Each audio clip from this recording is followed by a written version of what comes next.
Thank you so much for having me. This is going to be a hard act to follow. We academics always come with a certain kind of stereotype. Let's see how I can actually remove that. I'm excited to be here and share some of the insights that we have generated out of 20 years of research working with and on organizations such as with Norbert and others.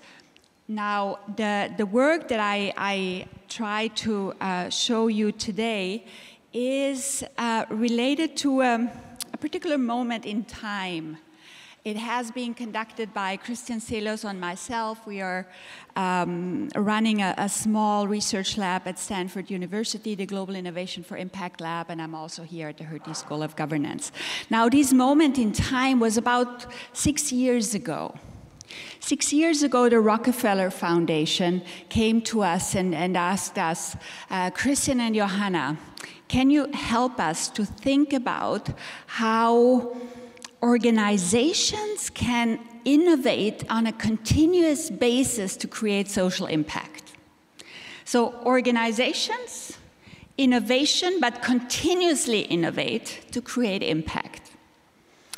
And that made us pause, because here we saw an opportunity to actually build on these 15, 20 years of working with organization and go a little bit deeper. First, because the mandate has been on continuous innovation.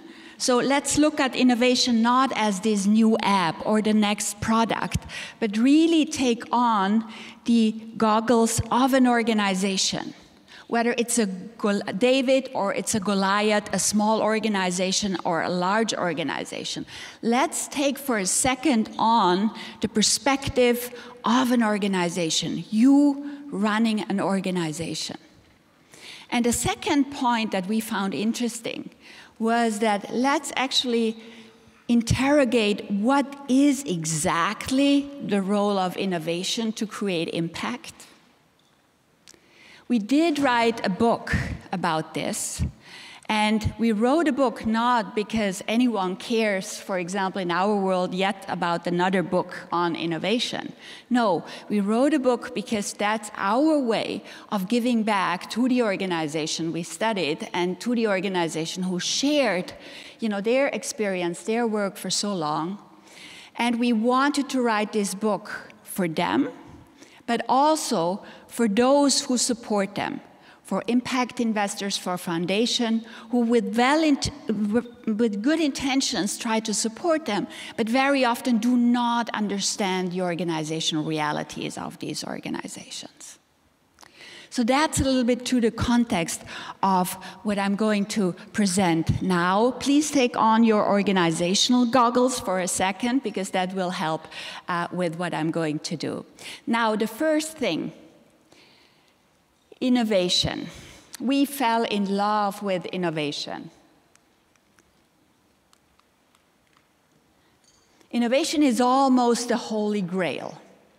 And we try to understand what is exactly the role of innovation. We very often overrate the value of innovation. We underestimate that a lot of impact is created by blood, sweat, and tears, by very boring work that you do every day. If you are working on a social problem and a societal challenge, and that is what interests me, then innovation might be sexy, but what really creates Wirkung, impact, making progress on a social problem, is very often routine work. The second point, we often undervalue the importance of failed innovation. Raoul also mentioned that. We are talking here about social problems where we simply don't know what works in which area, in which context. So not think about failure is not an option, but we have to think about how do we think about failure.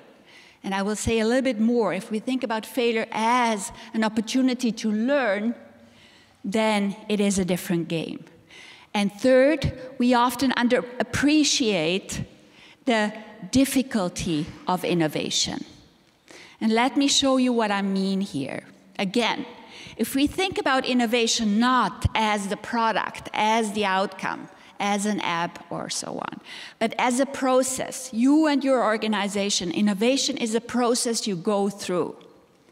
Then it very often looks like this. And this is a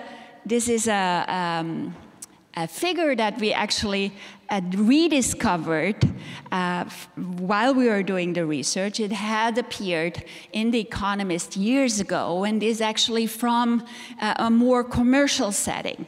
But I'm sure you can find yourself in exactly this roller coaster, where you start out with, I have a problem, I have an idea, it sounds great, it works, the customer likes it, oh, it's not proprietary, yes it is, the field trial worked, whoa, costs are too high, failures in the field trial, we have a fix, it works, it doesn't always, new costs, and the worst, the boss hates the project, and so ups and downs.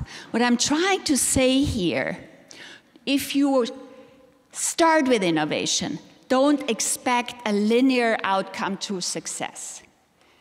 You will find in social innovation even more so, many uncertainties along the way. You have to be prepared to deal with these jumps. Now here it comes. If you enter an innovation process with the expectation to learn, then you can go through this in a different way when you constantly kind of face, wow, I failed, I didn't succeed. And you know, these ups and downs, thinking about innovation as a roller coaster, have that conversation with your funders, with your supporters, is important. Because they might have the expectations that in 2 years you actually come up with that product. You might not. Share this roller coaster with those that support you. Share it with those that are your fellow travelers on the innovation process. Now, the first thing that I want you to remember is, if you don't know how to learn, do not innovate. Let me see. Now, the innovation process. It's not something that we were the first one to study. This is actually a well-studied process. It starts where do the ideas come from, how are they interpreted in an organization, how you experiment and build consensus. Along all these steps in the process, you can face failures. And in all of them, for some reason, you face uncertainties. Do you have the right problem frame? Do you have the appropriate solution? Will it be adopted? Do your customers, beneficiaries actually use or want to use what you do? What are some unintended consequences? If you are working with societal challenges, very often your intervention, your product, your service might actually reify the problem per se. We see that a lot with organizations that work in inequality. Does it fit who we are, our sense of purpose, and what are the long-term implications? Again, point is, if you focus on learning, this creates a sense of progress. You make progress, small steps rather than failure.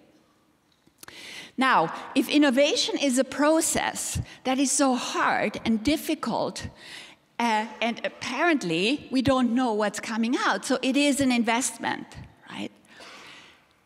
It is an investment, and this is why we actually showcase it as this red zone. It might potentially lead to a new product, a new service, a new product, but it's not for sure. We also said, yes, you can become better, you learn on different dimensions. You learn more about what is the problem that you try to solve really about. How does it fit your organizations? And what do you need to be good at? So yes, there are positive things associated with innovation regarding to learning, but you are out there to create impact. So how do you move from innovation to impact? And this is where we actually relate innovation to scaling. Now, in in social innovation as a field of practice, we often talk about innovation as the Holy Grail, or we have conversations about scaling as the Holy Grail. But we never actually link those together. If you take on an organizational lens, these two processes are very different. Innovation is very different from scaling, requires a whole set of different competences, might even require a different set of people that do it. But they need to hang together if your game is impact. So if you do not know how to scale, the second message that I want to give is do not innovate. Now, knowing now that organizations need to innovate and scale, but these processes are distinct, allows you to better reflect on you as an organization. What's my archetype? What's my impact archetype? How do innovation and scaling hang together in my organization? In the book, we showcase 4 of these archetypes. The idea is to show that there is not one single best way how to link them. Don't believe in these textbooks that give you the 3 best ways. There are 4 ways that allow you to think through how innovation and scaling can hang together. In the first case, this is Gramvikas. This is an organization in India that tries to alter patterns of inequality. They experimented for a long time with different interventions, which did not work. Actually, they reified inequality until they understood, after 20 years, what really kind of makes people from different social classes, from different genders, from different caste system click, and that was health, and they use a health entry point to their effort to change inequality. The Aravind Eye Hospital is the largest eye hospital in the world. They are claimed to be very innovative. They are not innovative, but they do innovate whenever they face a bottleneck. They are an eye hospital. Their mission is ending needless blindness, which means that they try to do as many cataract surgeries as they can. But whenever they face a bottleneck, then they innovate. For example, you need intraocular lenses to do cataract surgery. In the 90s, the Johnson & Johnsons of this world said we cannot give them for free anymore. What did Aravind do? They set up our own manufacturing unit to produce them. They are now number 3 worldwide to produce intraocular lenses. So whenever there's a bottleneck, they innovate. They do not innovate all the time because that deviates them from actually scaling, and so on. The next one is BRAC, the largest NGO in the world. The 4th one is also an organization in Bangladesh, which is waste concern. I'll say a few things to them because they are, that's an organization created by 2 engineers. They said, we don't want to be BRAC. We don't want to be the Goliath. We want to keep being the Davids of this world. But we care about scaling because we care about impact, how to do it. They innovate. They, for example, turn waste into resources by creating fertilizer and so on, so technical innovation. They create a patent out of the innovation, not to capture the rents, but to make sure that someone who scales that in Sri Lanka needs to come to Bangladesh to really learn how to do that appropriately and then scale it in Sri Lanka. So they all kind of follow different archetypes. Now, the book also has a set of what we call diagnostics. And diagnostics are tools for reflection, for communication, that allow an organization to reflect about themselves, that allow for communication between organizations and their funders. One of those diagnostics is the following one. We call it innovation pathologies. By the way, you can also download an article about this and a guide to how you can run this workshop yourself from Stanford Social Innovation Review. What are innovation pathologies?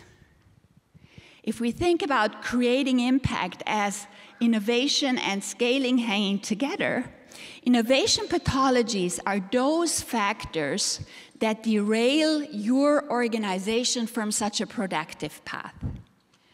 Now, let me be very clear.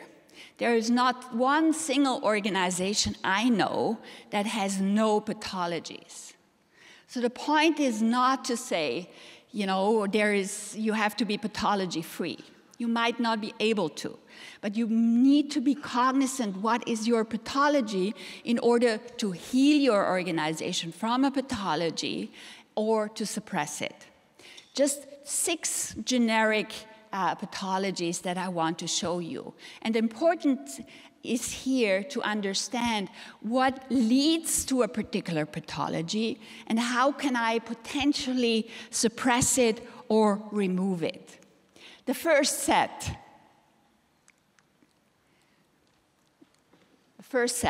an organization that never gets started with innovation.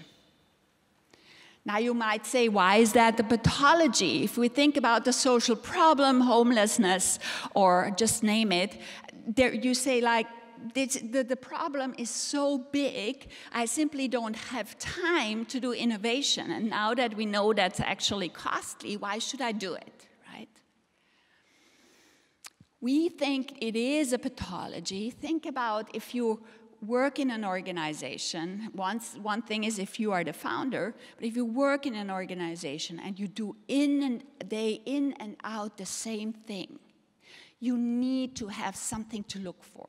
A little bit of experimentation, doing new things is important. It becomes a hygiene factor for the organization. Other pathologies, why we have that might be that the funder or the organization per se is not innovative. We have that in Germany. A number of the bigger players in social welfare feel like they are not, or they think they are not, but they might be and don't let innovation surface up. The other pathology is that actually too many bad ideas get pushed.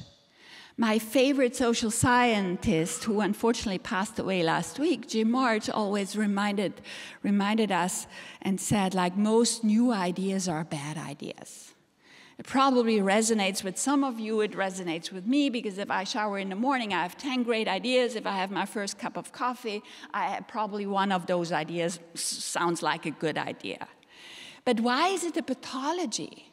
Because again, if you come to the office and your founder or someone else has, hey, I have 10 more new ideas, you never really make it to the green zone. You always try to be in the investment zone. No? Another pathology we see in our field of practice, how many of you actually have to write grant proposal? Probably some of you have to. Now, if you write a grant proposal, typically you have to promise, I innovate. Right? So that also prevents you from actually really getting good in scaling. And by scaling, I don't only mean increase of quality. I mean also increase of quality. Why is the green zone so important? Because it allows you to really also better understand who you are, what you do, and it allows you to be better in innovation next time around you do innovation. 4 more pathologies. The first one here, you stop too early. You're innovating and you stop. Again, many different reasons. Your funder don't give you money because they say if you don't do refugee work, you don't get more funding. Or you simply think, wow, this doesn't go anywhere. You give up too easily, right? Again, can have many different reasons. But it's obvious why it's a pathology because you never make it to the green zone. The other way also holds. You actually stop too late. Also here, many different reasons why that could happen. Because you think this is the best idea. It has to work. It has to work. And you're not willing to let go, although you never make it to the green zone. Or another pathologies we see a lot in international work where you now have a number of really big funders. If you get 500 million for one idea, it takes courage to say, well, it was a bad idea. We should not move forwards, right? And then the last two ones, you innovate again too soon, because you see easily that that also prevents you from actually getting to the green zone. You innovate too soon because everyone pushes you towards innovation, because you yourself think we have to innovate again. And the final one, you do insufficient scaling. Insufficient scaling is a pathology because you never push yourself hard enough to really exploit the whole green zone. So you leave money, or better, impact on the table. But you also don't really become good in innovation next time around.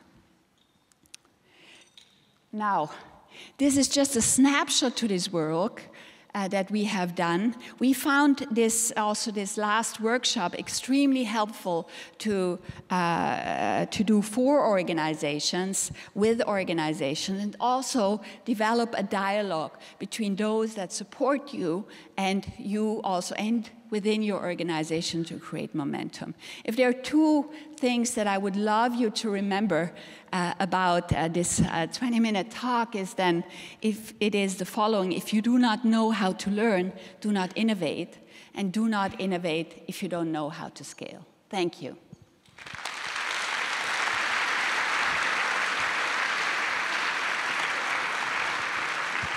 Okay. Thank you so much. I think that was a very snapshot. Don't run away. I have one more question. Can we go back to the slide with the pathologies? One slide back, because I think one more question should be allowed.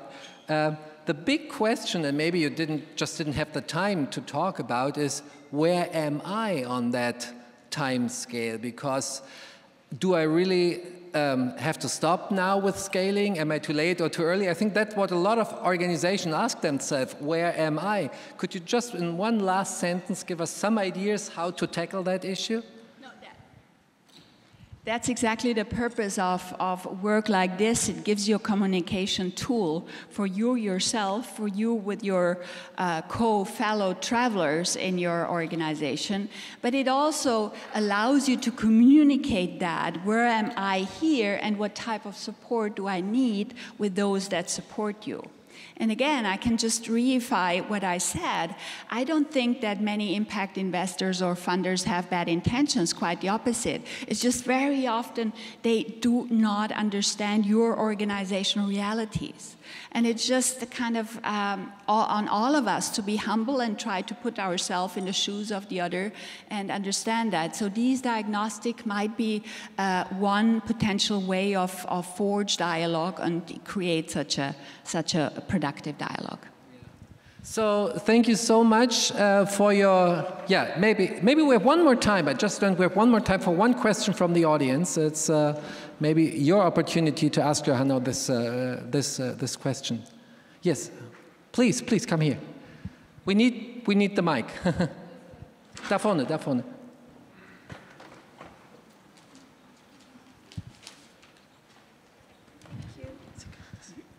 Thank you so much. You discussed about innovating too early or innovating too late. As an organization, when do you think, what are the signs that we know, no, we shouldn't innovate again, or we should test out the innovations we already have now? What are the signs we need to know when to stop and when to start innovating again? So that's a very good question, and there is a reason why we didn't give you a list of toolboxes and check points that you can check, because ultimately your organization is probably very different from another one, but you can create filters. You can you and your team can come up with creative filters that allow you to understand, hey, what could prevent us from stopping too late? But you have to be smart and integrate those yourself. That could be different things. It could be, for example, that you install in your weekly or monthly meeting an open discussion and say, hey, red flags, right? I think this is red flag or so. So in all all of these pathologies, they are easy way of actually how to circumvent, how to suppress or heal your organization. But it is your job as working or being the founder of such an organization to think about what is the recipe, the Heilmittel for us. Don't rely on, you can think about what others do in order to prevent that, but really find it for yourself. I really encourage you to do that. Okay, thank you very much, Johanna Mair.